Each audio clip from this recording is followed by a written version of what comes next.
저는 현재 시댁에 살고 있는 새댁입니다. 결혼 2년 차에 아직 아이는 없어요. 남편은 오래전에 어머니를 여의고 결혼 전까지 시아버지와 단둘이 한 집에 살고 있었어요. 저에게 결혼하기 전에 진지하게 이야기를 하고 싶다며 고민을 털어놓았습니다. 아버지께서 아주 몸이 안 좋으신 것은 아니지만 혼자 두고 따로 살기에는 자기가 너무 걱정이라며 말이죠. 효자로 소문난 남편이라 그런 점도 마음에 들었습니다.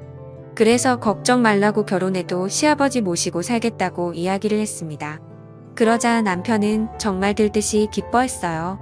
남편과 만난 계기는 영화관에서였습니다. 당시 영화관 매표소에서 근무하고 있던 저는 주로 낮에 근무를 섰어요. 평일 낮에는 영화를 보러 오는 손님도 별로 없고 한가로워서 시간이 무척 느리게 흘러가곤 했습니다. 자주 오는 손님들의 얼굴은 금세 외울 정도였어요. 그날도 제 눈에 띈 남자가 한 명 있더라고요. 멀쩡하게 생겼는데 맨날 대낮에 혼자 영화를 보러 오길래 저는 백수인가 보다라고 생각했었습니다. 일주일에 두세 번은 영화를 보러 오는 남자가 신기해서 자꾸만 보게 되었고 어느새 저는 그 남자가 오는 날을 손꼽아 기다리곤 했어요. 남자는 영화를 무척 좋아하는지 장르를 가리지 않고 모두 보는 것 같았어요. 멜로, 코믹, 액션, 휴머니즘, 공포까지 대체 안 보는 영화가 있는 걸까 싶었습니다. 그러던 어느 날 남자가 똑같은 영화를 두 번째로 예매하더라고요. 순간 저도 모르게 이 영화 보셨던 거예요? 라고 말을 해버리고 말았습니다. 그러자 남자는 무척 당황해하더군요. 아, 네. 마음에 들어서 두 번 보려는 거예요. 그런데 요즘 영화관에서는 그런 것도 알려주시나 봐요. 저는 얼굴이 새빨개진 채 얼버무렸지만 너무나도 수상하게 바라보는 남자의 표정에 사실대로 이야기를 했습니다.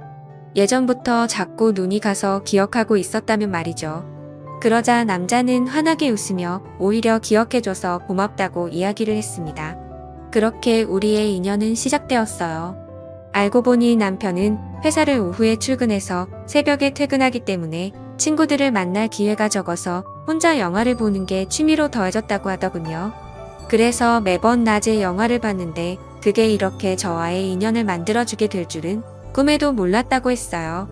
저 역시 나 근무가 편해서 지원을 했던 건데 남편을 만나게 될 줄 알았을까요? 우리는 하늘이 점 찍어준 연인이라며 서로 기뻐했습니다. 그렇게 알콩달콩 사랑을 치워나가게 되었어요. 솔직히 사귀면서 아무런 우여곡절이 없었다는 거짓말이지. 남편의 오후 근무는 처음 만나게 해준 소중한 계기였지만 막상 사귀게 되니 참 불편한 점이 많았어요. 함께 무언가를 할 수 있는 시간이 애매하더군요. 근사한 레스토랑에서 저녁을 먹고 싶어도 그럴 수 없었습니다. 그렇다고 남편의 시간에 맞춰서 아침에 밥집을 가자니 문을 연 곳이 있을 리 만루였어요. 데이트다운 데이트는 즐기지도 못해서 저는 점점 스트레스가 쌓였어요. 그런 저를 보더니 남편은 어느 날 차라리 이렇게 다툴 거면 헤어지자고 하더군요. 하지만 저는 그러고 싶지 않았습니다. 데이트를 자주 못해서 그렇지 남편이 싫은 건 아니니까요. 무엇보다 저와 남편은 궁합이 아주 잘 맞았습니다. 남편 전에 남자를 몇 번 만나봤지만 지금 남편만큼 저에게 만족감을 주는 남자는 없었어요. 솔직히 그게 가장 큰 역할을 했어요. 부끄럽지만 저는 돈을 많이 벌어다 주는 남자보다 궁합이 잘 맞는 남자가 좋았으니까요. 돈은 저도 같이 벌면 되는 거고 있다가도 없는 거고 없다가도 있는 것이지만 남녀 관계는 그렇지 않잖아요.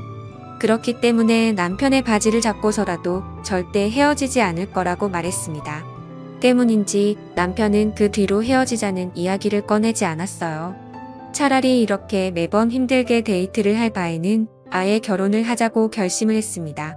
어차피 우리 둘 다 결혼 정년기에 다다른 나이였기에 그렇게 무리한 이야기는 아니었어요. 그렇게 우린 결혼을 약속한 후 각자의 집에 인사를 드리기로 했습니다. 우리 집에서는 남편을 무척이나 좋아했습니다.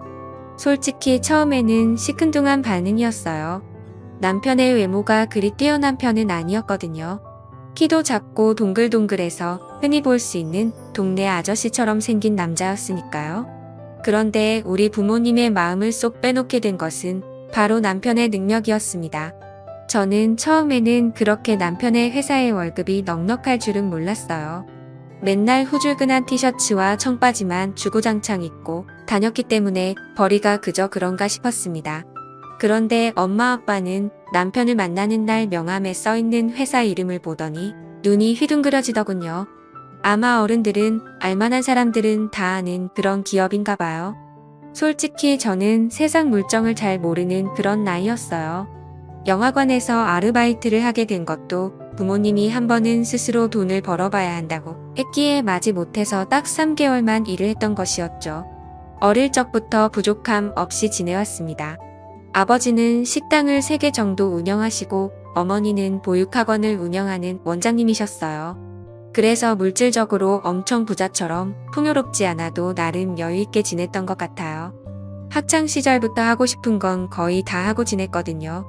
주변 친구들도 너네 집 잘 산다고 이야기하니 그냥 그렇구나 라는 정도였어요.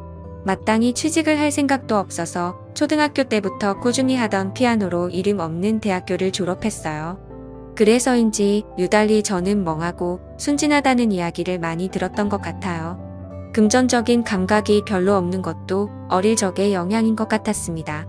어쨌든 그런 쪽으로 부모님이 저보다 훨씬 밝으시니 남편의 직장을 보고서 무척이나 기뻐하셨어요. 그래서 바로 결혼에 대해서 긍정적으로 허락해 주신 것 같았습니다. 이후 저는 신랑 네 집에 인사를 하게 되었어요. 맨 처음에 말씀드린 것처럼 남편은 시아버지를 모시고 살고 있었어요. 어머니께서 돌아가신 때는 남편이 초등학생이었다고 하더라고요. 어머니가 집에 다녀왔는데 어머니께서 우울증으로 인해 잘못된 것을 남편이 발견했다고 합니다. 전 그 말을 듣자마자 저는 남편을 와락 안아주었어요. 어릴 적 얼마나 놀라고 상처를 받았을까 싶더라고요. 왜 어머니께서 그런 선택을 하셨는지 조심스럽게 물어봤는데 남편은 자세히 모르겠다고 하더군요. 어머니께서 식탁 위에 편지를 남겼는데 워낙 경황이 없어서 자신을 읽지도 못했었고 나중에 아버지가 이거 보시고 바로 찢어버렸다고 하더군요. 남편이 커서도 몇 번이고 여쭤봤지만 너는 알 필요 없다는 식으로 항상 대답을 회피하셨다고 합니다. 대신 저도 대체 무슨 일이었을까 궁금했지만 남편의 불행한 과거인데 너무 알려고 하면 상처일까봐 아무 말도 하지 않았습니다. 시아버지를 처음 뵙게 되었을 때 저는 깜짝 놀라고 말았어요. 솔직히 우리 남편은 키도 작고 통통해서 정말 평범하게 생겼거든요. 그런데 시아버지는 키도 180으로 엄청 크시고 체력도 좋으시더라고. 어깨도 떡 벌어지시고 뼈대도 굵으신데 몸에 군살이 탄탄한 체형이라 한갑이 가까운 나이인데도 어쩜 저렇게 몸 관리를 잘하셨나 자꾸만 쳐다보게 되었어요. 게다가 얼굴도 완전 핸섬하셔서 미중년이라는 말이 어울렸어요. 그저 흰 셔츠에 청바지만 대충 입고 다니는 남편과 달리 깔끔한 정장에 구두를 신고 멋진 중절모까지 걸치신 모습에 저는 넋을 잃고 쳐다보았습니다. 그런 제 모습에 남편은 멋쩍어 하더군요. 어쩜 이렇게 아버님과 안 닮았냐고 물어보니 자기는 엄마를 닮아서 그렇다고 이야기를 해서 그렇구나 하고 이해를 했습니다. 그렇게 첫 대면에 정말 분위기가 좋아서 기분 좋게 웃고 식사를 하느라 시간 가는 줄 몰랐어요. 아버님께서 대화도 어쩜 그리 잘하시는지 농담도 재미있고 재치 있는 만담이 정말 즐거웠습니다. 그래서 남편에게 저는 솔직히 셋이 사는 거 걱정되었는데 이런 시아버지라면 전혀 문제없을 것 같다고 이야기했어요. 제 머릿속에는 고리타분하고 재미없는 노인네와 살면 어떡하지 하면서 걱정의 상상을 펼쳤는데 실제로 아버님을 만나고 나니 그런 고민 싹 사라졌답니다. 이렇게 재미있고 세련된 멋진 시아버지와 살게 된다면 딱히 힘든 점도 없을 것 같았어요. 게다가 아버님은 옛날 사람처럼 꽉 막힌 분이 아니어서 집안일을 많이 하신다고 하니 더욱 걱정은 덜어낼 수 있었어요. 그렇게 셋의 동거가 시작되었습니다. 셋이서 살게 되었을 때 처음에는 조금 어색하고 낯설었지만 점차 지내다 보니 익숙해지더라고요. 옷차림도 어떻게 해야 하나 걱정되어서 긴팔 긴 바지를 입거나 바닥까지 오는 롱스커트를 입었는데 남편도 시아버지도 편한 옷차림으로 지내서 저도 조금씩 편하게 입게 되었습니다. 신랑이 하루는 너무 짧은 거 다니냐고 하는데 남편도 시아버지도 반바지 입으면서 왜 나는 안 되냐고 물으니 별말을 못하겠는지 그냥 말더군요. 그렇게 옷차림도 어느 정도 정리가 되었고 집안일도 각자 배분하게 되었습니다. 저는 주로 요리와 설거지를 담당했고 남편은 청소와 분리수거를 도왔어요. 시아버지께서는 자신의 방은 자신이 치우신다며 본인의 방 청소를 맡아서 하셨습니다. 모든 게 아무 문제 없이 착착 흘러와서 신기했어요. 남들은 시댁과 함께 살게 되면 시집살이를 한다면서 너무 힘들어하는데 난 정작 혼자 살 때보다 더 편하다고 느껴졌거든요. 이렇게 착한 남편과 시아버지를 만나는 것도 하나의 복이구나 느꼈습니다. 그런데 모든 일이 순탄하게 흘러갔다면 이렇게 사연을 보내지도 않았겠죠. 결혼한 지 1년이 조금 넘었을 무렵 문제가 생겼어요. 바로 남편의 해외 발령이었어요. 남편이 다니고 있던 회사는 미국에 본사가 있고 우리나라는 한국 지사였거든요. 한국 지사에서 일을 하고 있는 남편은 성과를 인정받아서 미국 본사에 발령받아 출근하게 되었습니다. 남들이 들으면 정말 잘된 일이고 축하해야 할 만한 일이잖아요. 저도 처음엔 진심으로 축하를 해주었어요. 그런데 남편이 저에게 이상하다는 듯 자신과 같이 미국에 갈 건데 왜 아무런 준비를 하지 않냐고 하더군요. 그 말에 제가 더 당황했어요. 저는 여기에 부모님도 다 계시고 친구들도 있는데 굳이 남편의 일터에 따라가고 싶지 않았거든요. 미국이란 나라도 물론 가보면 좋겠죠. 그런데 단지 여행으로 가고 싶을 뿐 가서 살고 싶진 않았어요. 엄마 아빠도 없고 친구들도 없는 나라에서 오직 남편이 퇴근하기만을 기다리며 지내기 싫었어요. 상상만 해도 우울증이 올 것 같아서 절대 싫다고 저는 고집을 부렸습니다. 그러자 남편은 한숨을 쉬며 알겠다고 하더군요. 대신 아버지를 잘 모시고 지내달라고 했어요. 아무래도 미국에 3년 정도는 있어야 할 것 같다며 그 사이 종종 휴가 내고 한국에 오겠지만 그렇게 자주 오지는 못할 것 같다고 했어요. 1년에 2번 정도는 꼭 오기로 약속한 뒤 남편은 미국으로 향했습니다. 처음에 시아버지와 단둘이 집에 있다는 사실이 조금 어색하긴 했어요. 대화를 나눠도 항상 남편이 가운데 있었는데 이젠 둘만 이야기를 나누려 하니 자꾸 말이 헛돌더군요. 그런데 저와 마찬가지로 시아버지도 많이 불편하셨는지 어느 날 저를 앉혀놓고 술을 먹자고 하시더군요. 한 번도 단둘이 술잔을 기울인 적이 없어서 이렇게 우리 둘이 남처럼 어색한 것이라며 소주 한잔하면서 서로 속 터놓고 이야기한 뒤 내일부터 편하게 아빠와 딸처럼 지내자고 하셨어요. 저도 시아버지 말에 동의를 하고 술을 마셨습니다. 이날에는 둘 다 별일이 없었어요. 정말 일반적인 시아버지와 며느리처럼 안주에 소주를 나눠 마신 뒤 이런저런 이야기를 하다가 잠에 들었으니까요. 다음 날부터 서로 편하게 대하자고 약속한 것처럼 시아버지는 정말 저를 편하게 대해주셨습니다. 저도 그런 시아버지의 배려가 싫지 않았어요. 문제는 바로 이 뒤부터였습니다. 부엌에서 식사 준비를 하고 있는데 시아버지께서 쓱 다가오시더니 간을 보자고 하셨어요. 대수롭지 않게 한 숟갈 들이니 맛보시고 아주 맛이 좋다며 우리 며느리 참 기특해라고 의견을 여쭤주셨습니다. 칭찬에 익숙해서 별다른 의식을 하지 못했는데 이게 바로 시작이었어요.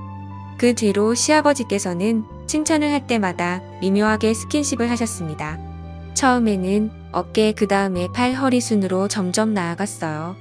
저도 그땐 무슨 생각인지 별다른 의심을 하지 못했죠. 마치 미지근한 물에 익숙해진 개구리가 점점 물이 끓어도 뜨거운 줄 모르고 냄비 안에 있다가 익어 죽는 것처럼 그렇게 서서히 시아버지의 손길에 익숙해져 갔습니다. 워낙 자상하시고 다정한 분이라 그런 표현을 하시는 것이 날 딸처럼 여긴다고 하셨으니까 그런라며 스스로를 세뇌하고 길들여져 갔어요. 가끔은 살짝 이상한 기분이었지만 어디 가시나 며느리를 예쁘게 보는 표현이라고 생각하면서 넘겼습니다. 지금 와서 생각해보면 저 역시 그런 손길이 싫지 않았나 봐요. 아무래도 남편이 멀리 떨어져 있고 점점 외로워져 그런 건지 모르겠지만 나도 모르게 시아버지의 스킨십이 익숙해지고 당연하게 느껴졌습니다. 그러던 어느 날 아버님께서 운동을 하고 왔는데 근육이 많이 뭉친 것 같다며 저에게 안마를 해달라고 하셨어요. 안마는 한 번도 해본 적이 없어서 잘 모르겠다고 했는데 그냥 어깨 쪽을 주무르기만 하면 된다고 하셨어요. 서투르게나마 이리저리 어깨 쪽을 주물렀는데 너무 시원하다고 하시면서 앞으로도 운동하고 오면 조금씩 해달라고 부탁을 하셨어요. 그렇게 시작된 안마는 며칠에 한 번씩 요구하시게 되었습니다. 처음엔 어깨였고요. 나중엔 허리 쪽을 해달라고 하시더라고요. 허리 디스크가 조금 안 좋은 것 같다며 골반에 가까운 쪽을 주물러 달라고 하셨다가 어떤 날은 하체 운동을 많이 해서인지 허벅지에 근육이 뭉쳤다며 안쪽을 마사지 해달라고 하셨어요. 혹시나 아프실까봐 살살 마사지를 하는데 저 순간 제 눈을 의심했습니다. 시아버지가 너무도 건강에 반응을 보이시는 거예요. 제가 화들짝 놀라며 일어나면 시아버지께서 민망해 하실까봐 저는 최대한 못 본 척하면서 마사지를 끝냈습니다. 그런데 밤에 잠을 자는데 자꾸만 낮에 본 시아버지의 광경이 떠오르는 것이에요. 그런 제 마음을 들켰는지 갑자기 제 방으로 시아버지께서 들어오셨어요. 잠이 오지 않는다면 술 한잔 할 수 있냐고 하시더군요. 저는 시간이 늦었지만 일어나서 아버님과 마실 술상을 차리기 시작했어요. 둘이 같이 살게 된 날 술을 마신 이후로 종종 술잔을 기울였기에 별로 색다른 일은 아니었어요. 술을 한 병 정도 마신 뒤 아버님은 저에게 나지막히 말을 거셨죠. 낮에 자신의 민망한 모습을 보았냐고 물어보셨어요. 저는 민망해하며 그렇다고 이야기를 하자 한숨을 쉬시더니 이어서 고백을 하셨습니다. 이러면 안 되는데 자꾸만 마음이 간다고 말이죠. 오래전에 집사람을 잃은 뒤 여자와는 담 쌓고 살았다며 그런 자신의 눈앞에 젊은 여자가 왔다 갔다 하니 마음이 흔들린다고 하셨어요. 며느리라서 그러면 안 되는데 자신의 이상형인 여자였어서 마음을 품게 되었다며 제게 다가오더라고요. 그런 시아버지를 밀쳐내려다 한편으로 홀로 계셨던 외로움을 생각하니 불쌍한 마음도 들어서 어깨를 다독여드렸습니다. 그런데 그게 바로 승낙의 표시인 줄 아셨나 봐요. 그렇게 술에 취한 채로 실수를 저지르고 말았습니다. 솔직하게 말하자면 그렇게 싫진 않았어요. 완강하게 거절하지 않았으니까요. 그런데 막상 일을 저지르고 나니 점점 두려워졌습니다. 그러자 시아버지는 시어머니께서 안 좋은 선택을 하게 된 비밀을 나지막히 말씀해 주셨어요. 실은 현철이가 내 자식이 아니다. 현철이의 애미가 그런 선택을 하게 된 것은 나에게 현철이가 친자식이 아니라는 걸 들켜서였어.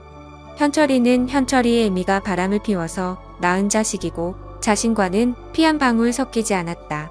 그런데 현철이에게 말하면 상처가 될까봐 여태 말하지 않아서 모르고 있었고 며느리 네가 하도 불안해 하니 이야기를 해주는 거다. 현철이와 난 피 한 방울 안 섞였으니 어떻게 보면 우리가 그렇게 부적절한 선택을 한 것이 아니야. 그러니 너무 죄책감 갖지 않아도 된다라고 말하더군요. 그 이야기를 듣자 첫눈을 거슬렀다는 죄책감은 조금은 덜 수 있었습니다. 그러나 법적으로는 정말 말도 안 되는 짓인 거죠. 문제는 이 날이 끝이 아니라는 겁니다. 저와 시아버지는 이 뒤로 정말 부부인 양 자연스럽게 지내고 있는 것입니다. 아무래도 단둘이 살다 보니 더욱 그런 것 같았어요. 남편이 한국에 들어오게 될 때만 조심하면 문제가 없는 것이었죠. 얼마 전 신랑이 한국에 들어왔을 때 남편과 시간을 보내는데 오히려 그 순간 시아버지에게 미안한 마음이 들었죠.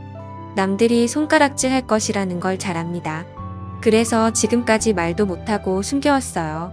그런데 이제 와서 말하게 되는 이유가 무엇인지 궁금하실 것 같네요. 남편이 일주일간 한국에서 휴가를 보낸 후 미국으로 돌아갔어요. 그러고 나서 2주 뒤 제 몸이 이상해서 임신 테스트기를 사용해 보았어요. 혹시나가 역시나라고 정말 임신이었습니다. 선명하게 테스트기 위에 두 줄이 나와 있었어요. 그 순간 저는 혼란스러워졌습니다. 제 뱃속에 있는 아이가 누구의 아이인지 모르겠다는 것입니다.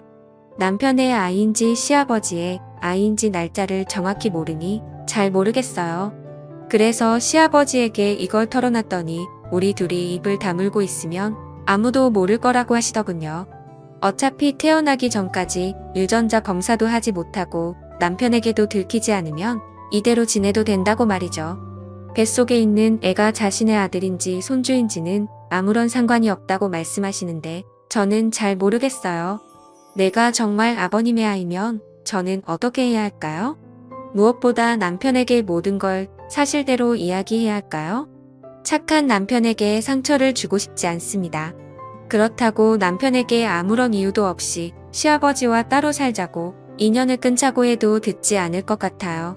대체 뭐가 문제냐고 우리만 입 다물고 살면 된다고 고민하지 말라며 시아버지는 저를 위로해주지만 저는 너무 혼란스럽네요. 현명한 조언 부탁드리겠습니다. 감사합니다.